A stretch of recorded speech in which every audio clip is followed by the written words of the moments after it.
আজ আমি তোমাদের দেখাবো পাহাড়ের গ্রাম অঞ্চলের পরিবেশ।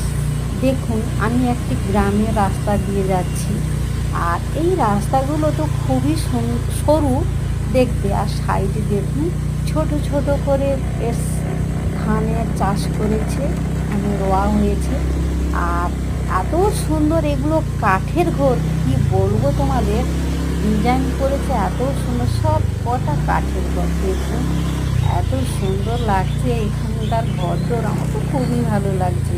আর এই ছোট্ট একটি ভাঙাচোরা ঘর, এখান থেকে সবজি খেতে নজর রাখে।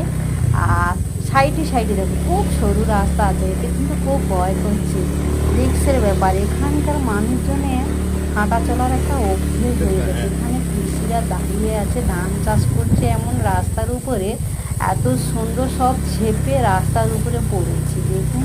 আর গাছপালাগুলো তো খুব সুন্দর, খুব খুব সুন্দর। কলা গাছগুলো এত সুন্দর হয়েছে, কি বলবো বন্ধুরা। দেখুন সাইডে দুপাশে বেশ ধানের চাষ, বড় বড় ধান গাছ হয়ে গেছে। আর ওই দূরে দেখা যাচ্ছে ঝর্ণার জল পড়ছে। দেখুন ওই পাহাড়টা, দেখুন পাহাড়ের কাছাকাছি